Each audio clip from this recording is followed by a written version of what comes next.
राम राम जी। आज है मेरा गीता का जो दूसरा अध्याय शुरू कर रही हूँ और मेरा आज 5वां दिन है। तो आइए इस प्रकार है। संजय ने धृतराष्ट्र से कहा, हे महाराज, दया से भरा अर्जुन अश्रुपात से पूर्ण है। नेत्र जिसके ऐसे रुदन करता और विषाद से व्याकुल अर्जुन से भगवान श्री कृष्ण कहते हैं। तो इसका मतलब आपको समझो कि संजय ने जो धृतराष्ट्र के जो सेवक थे उसने धृतराष्ट्र से कहा कि श्री कृष्ण भगवान मतलब उसको हमारे प्रति बहुत दया का भाव आ रहा है कि युद्ध कैसे करूं, युद्ध मेरे से नहीं होगा। और अनुदन कर रहा है, अश्रुपात मतलब उसकी आंखों से पानी आ रहा है और रो रहा है। और श्री कृष्ण भगवान उसको इस प्रकार मना रहे हैं, समझा रहे हैं। तो आओ देखो आगे। हे अर्जुन, श्री कृष्ण भगवान कहते हैं, हे अर्जुन, ऐसे विकट युद्ध के समय तुझको यह दुख कहां से आया। तो श्री कृष्ण भगवान ने कहा, देखो भाई, पहले बताते, अब बिल्कुल युद्ध के बीच में खड़े हो मैदान में, और अब आप कह रहे हो मैं लड़ाई नहीं करूंगा, तो ये तो अच्छी बात नहीं है। तो वह समझा रहे हैं, तुमने मतलब पहले बताया होता तुझको यह दुख अब कहां से आ गया। यह नीचों की बुद्धि तुझको नहीं चाहिए कि ये तो नीच होते हैं। जब हमने सामना करना है लड़ाई का तो सामना करो इसका। तो जो मतलब भाई युद्ध भूमि में पीठ दिखा के भागते हैं तो वह तो आपको भी पता होगा, मुहावरे में सुना होगा कि वह कायर होते हैं, है ना। तो पीठ दिखा के तो वही भागते हैं। तो अब कहां से भाई दया भाव आ गया। श्री कृष्ण भगवान ने ऐसा अर्जुन को कहा। ऐसी बातों से न स्वर्ग मिलता है और न संसार में कीर्ति होती है। भगवान कहते हैं ऐसी बातों से ना तो तेरे को संसार में सुख मिलेगा, सभी लोग तेरे को बोली ताने मारेंगे, और ना तेरे को भगवान के पास जाने के बाद स्वर्ग में भी वास नहीं मिलेगा। तो जैसे जो भी युद्ध भूमि में लड़ते लड़ते लड़ाई में मारे जाते हैं तो वे सीधे भगवान के पास जाते हैं, जमीन के लिए जिसकी लड़ाई होती है। तो हे अर्जुन, यह नपुंसकों जैसी बुद्धि तुझको नहीं चाहिए और तू तत्वों की बात भी नहीं समझता है। परंतु अर्जुन, हृदय से इस नीच बुद्धि को त्याग। श्री कृष्ण भगवान ने समझाते हुए कहा कि हे अर्जुन, ये बातें तुम्हारे अंदर कहां से आ गई कि मैं अब युद्ध नहीं करूंगा, ये अब मेरे चाचा ताऊ भाई बेटे हैं, ये कोई भी नहीं है, आप युद्ध करो, नहीं तो तुझे ना तो इस संसार में सुख मिलेगा और ना ही भगवान के पास। तो इसलिए तुझे ये नीच बुद्धि को त्याग दे और उठ खड़ा हो। श्री कृष्ण भगवान के कमल मुख से ऐसे वचन सुनकर अर्जुन ने कहा। श्री कृष्ण भगवान के मुख से ऐसे वचन सुनकर श्री कृष्ण भगवान के मुख से ये वचन अर्जुन ने सुने।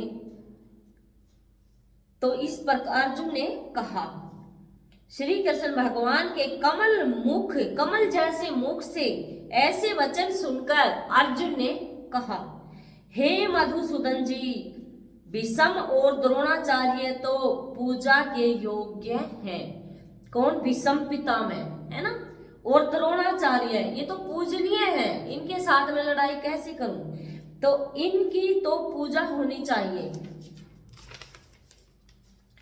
हमें पूजा करनी चाहिए तथा कोई भली वस्तु इन्हें भेंट करनी चाहिए। मैं इन पर बाणों की वर्षा कैसे करूंगा। तो अर्जुन ने क्या कहा कि हे प्रभु, मैं इन पर तो मतलब इनको तो कोई अच्छी चीज हमें दान में देनी चाहिए, इनके ऊपर मैं बाणों की वर्षा कैसे करूंगा, ये तो पूजनीय है हमारे, यह तो मेरे महागुरु हैं। एक तो गुरु जी होते हैं और एक उसके भी गुरु के भी गुरु महागुरु। तो ये तो मेरे महागुरु हैं, इनको मारकर मेरा कल्याण कहाँ होगा। इंद्रियों के योग के नियमित मैं इनका घात करूं, तो इनको मारकर जो राज के भोग भोगूं, सो भोग इसके रुधिर खून के साथ लिपटे होंगे। और यह भी निश्चय नहीं है कि जीत हमारी ही होगी, और यह निश्चय है कि हमारे सम्मुख जो धृतराष्ट्र के पुत्र खड़े हैं, इनको मारकर हमारा कोई भला नहीं होगा।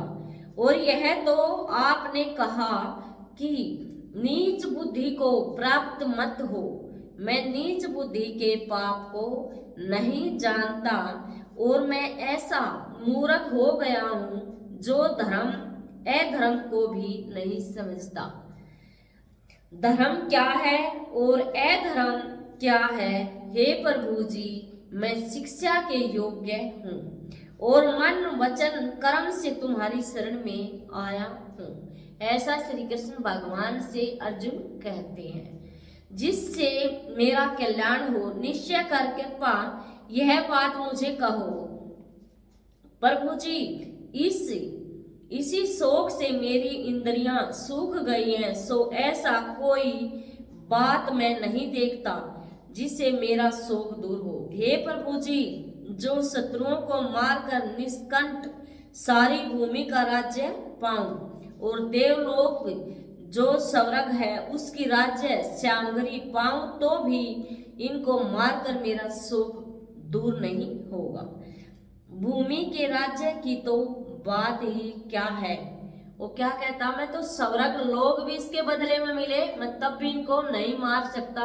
ये तो भूमि है, इसकी तो बात ही कुछ और है। तो अर्जुन कहता है मैं ऐसा भगवान नहीं करूंगा। तो आगे आइए और भी समझा रहे हैं। अभी संजय ने कहा, हे राजन, अर्जुन ने हंसीकेश केशव जी से कहा कि हे गोविंद जी, मैं किसी भी प्रकार इसके साथ युद्ध नहीं करूंगा। यह कहकर अर्जुन चुप हो गया। संजय ने धृतराष्ट्र से कहा, हे राजा जी, ऐसे दुख को प्राप्त अर्जुन से श्री कृष्ण भगवान जी हंसकर बोले, हे अर्जुन, जो विवेकी पुरुष है वह किसी वस्तु की चिंता नहीं करते, क्योंकि जिनके मारने की चिंता तूने की है वे तेरे कहे मारे नहीं जाते। क्या यह अभी उपजे हैं? नहीं, यह पहले भी थे, अब भी हैं और आगे भी रहेंगे। यह बोलने वाला आत्मा है, यह अविनाशी है। देह की जैसे 3 अवस्थाएं होती हैं, बाल अवस्था, यौवन और वृद्ध अवस्था। बाल मीन्स बच्चे, यौवन मीन्स जवान और वृद्ध अवस्था मीन्स बूढ़े। वैसे ही चौथी अवस्था मृत्यु है। ये देह के धर्म है। सो विवेकी पुरुष आत्मा को अविनाशी जानते हैं और देह का मरण ही धर्म है। यह जानकर बुद्धिमान किसी का शोक नहीं करते। हे कुंती नंदन अर्जुन, तुझे इंद्रियों का ज्ञान प्राप्त हुआ है। सो यह ज्ञान सुख दुख और सिद्ध उसन का दाता। यह सुख दुख प्राप्त भी होता है और मिट भी जाता है। तू इनका सहार कर। तो हे श्रेष्ठ अर्जुन, जिसको इंद्रियों के सुख और दुख अपनी निश्चलता से चलायमान न कर सके, उन्हीं पुरुषों ने अमृत पान किया है, वही अमर हुए हैं। हे अर्जुन, यह तो समस्त देह में आत्मा व्याप्ता है, इसको तू अविनाशी जान। यह किसी के कहे मारा नहीं जाता। यह अनंत है, शरीर उपजते भी हैं और इनका विनाश भी होता है, मगर आत्मा नित्य है, अमर है, निराकार है। यह कुछ खाता पीता भी नहीं है और आत्मा की मर्यादा भी नहीं कि कितनी है। इसी कारण हे अर्जुन, युद्ध करके यदि कोई यह कहे कि मैंने इसे मारा है, सो वह दोनों कुछ नहीं समझते। श्री कृष्ण भगवान अर्जुन को कह रहे हैं जो इस सृष्टि में हो रहा है, जो होएगा, वो सब तुम नहीं करते। ये तुम लड़ाई जरूर करोगे, युद्ध ये होना है, ये तय मैंने पहले कर चुका हूं और इनको मार भी चुका हूं। आपका तो बस एक बहाना है, आपने युद्ध करना पड़ेगा, किसी तरह से ये युद्ध टल नहीं सकता। ये तो आप मूर्ख हो, वे कहते हैं हम जीतेंगे, ये कहते हैं हम, वो मैं लिख चुका हूं। जिसने भी जीतना है, जिसने युद्ध में मरना है, वो मैं पहले से ही तय कर चुका हूं। तो इसलिए तुम ये मत कहा करो ऐसे ना करते तो ये काम नहीं होता, यो नहीं करते तो यो नहीं होता। होना है वो निश्चित होना है, उसे कोई टाल नहीं सकता।